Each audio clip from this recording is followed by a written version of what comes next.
Hello, hello anh Tài, xin chào quý vị khán giả. Anh Tài chào quan viên hay họ, chào ông bà cô bác đã ghé lại đường live của anh Tài, xem đường live của anh Tài chia sẻ về lễ tân hôn của hai cháu Văn Hóa và Ngọc Thâm tổ chức tại gia đường của hoa nhà trai. Buổi lễ nhập gia bên trong đã xong. Mời quý vị và quan khách phía bên ngoài dùng tiệc thật là ngon miệng. Thì anh Tài thấy trên bàn thì đã có những món để trên bàn. Xung quanh bàn thì có những là lon bia. Mời quý vị quan khách lấy bia rót vào ly đá để cùng nhau chúc mừng 1, 2, 3 để chúc mừng cho cô dâu chú rể được trăm năm hạnh phúc. Rồi, cảm ơn quý vị khán giả và ông bà cô bác quan viên hay họ rất nhiều. Mời quý vị ông bà cô bác vào xem hết video, nhớ like, share, chia sẻ và đăng ký kênh ủng hộ anh Tài. Anh Tài cảm ơn quý vị khán giả rất nhiều. Cảm ơn.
đã đến giờ hai thông gia, chú trai và chú rể cùng cô dâu chú rể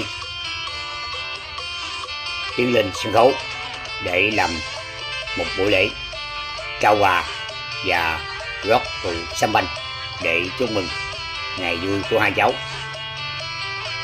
Nhân Hóa và Ngọc Tâm. Buổi lễ bắt đầu, mời cả nhà mình vào xem. Thì cưới ngày hôm nay và ngay bây giờ xin mời tất cả quý vị hãy dành một tràng vỗ tay thật to, thật đồng nhiệt. Chương trình nghi thức lễ tân hôn xin phép được bắt đầu.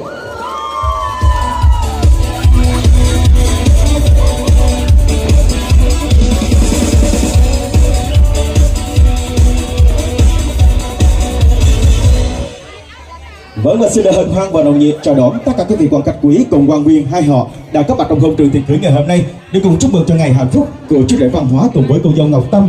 Và những lời nói đầu tiên cho phép Ngô Thừa Ân xin phép được thay mặt cho hai bên gia đình, thay mặt cho chú rể và cô dâu cùng với những người thực hiện chương trình tổ chức sự kiện tiệc cưới Vũ Phong xin được gửi đến tất cả quý vị lời kính chúc sức khỏe, lời cảm ơn chân thành và lời chào trân trọng nồng nhiệt nhất. Kính thưa quý vị, yêu và được yêu là niềm hạnh phúc lớn lao nhất trong cuộc đời mỗi con người, nhất là tình yêu đôi lứa. Đó là một món quà quý giá nhất mà cuộc sống đã ban tặng cho chúng ta, cũng như câu chuyện tình yêu của Văn Hóa cùng với Ngọc Tâm. Từ hôm nay, nếu không có cô dâu Ngọc Tâm thì cuộc sống của chú rể Văn Hóa sẽ không còn ý nghĩa nữa. Bắt đầu từ ngày hôm nay, chú rể Văn Hóa sẽ mãi là con thuyền trèo lái đưa Ngọc Tâm về với bến bờ hạnh phúc. Gieo trầu vẫn lại thân thông, đời ta hẹn ước yêu nhau trọn đời. Kính thưa quý vị, tình yêu đôi lứa thì mênh mông như biển cả, trong sáng nhớ đang thu và ấm áp nồng nàn như hơi thở của mùa xuân. Và giây phút ở đây kính mời tất cả quý vị hãy hướng mắt về phía lối đi chính của hôn trường tiệc cưới ngày hôm nay và dành một tràng vỗ tay thật to, thật nồng nhiệt. Chúng ta cùng hân hoan chào đón đôi tân lang và tân gia nhân đẹp nhất, rạng ngời, hạnh phúc nhất ngày hôm nay, chú rể Văn Hóa sắm duyên cùng cô dâu Ngọc Tâm. Một tràng vỗ tay thật lớn nào. Quý vị, ta có thể nói rằng tình yêu là một món quà vô giá mà tạo hóa đã ban tặng cho chúng ta, và chúng ta cứ hãy nâng niu và trân trọng nó. Kính thưa quý vị, vào một ngày đẹp trời bên dòng thác mơ thơm nồng thì ánh mắt của Văn Hóa đã có cái nhìn đầu tiên với Ngọc Tâm, và rồi thời gian cứ trôi đi dòng đời cứ chạy. Có phải không, điều đó có phải không? Một chút nhớ nhung ôm đầy hình bóng, một chút bâng khuâng đời trời lạnh lẽo, một chút xuyến sau, một chút thế thôi, để rồi từ đó anh về đến hết sao trời. Em đang kết tóc ở đời với anh.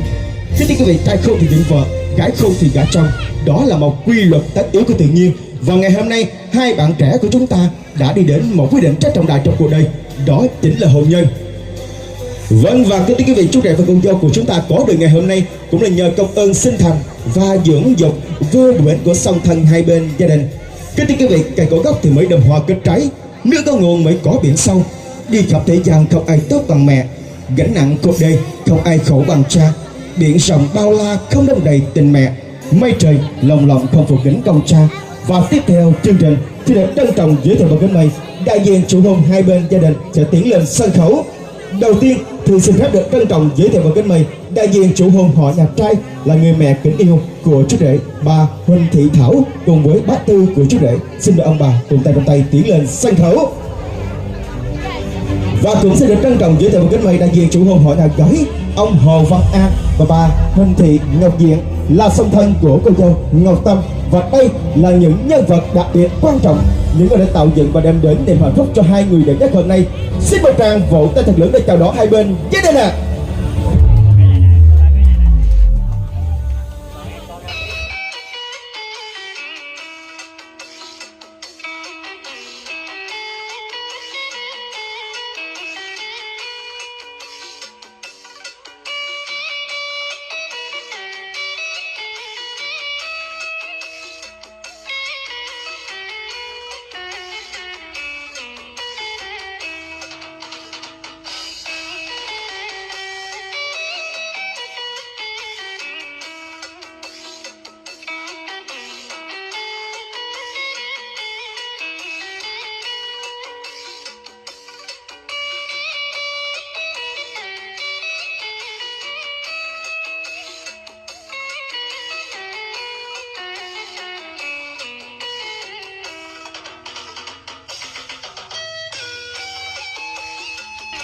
Bên trên cô dâu chú rể đang đứng chờ hai thông gia, su trai và su gái đang từ từ tiến lên sân khấu để buổi lễ tiến hành.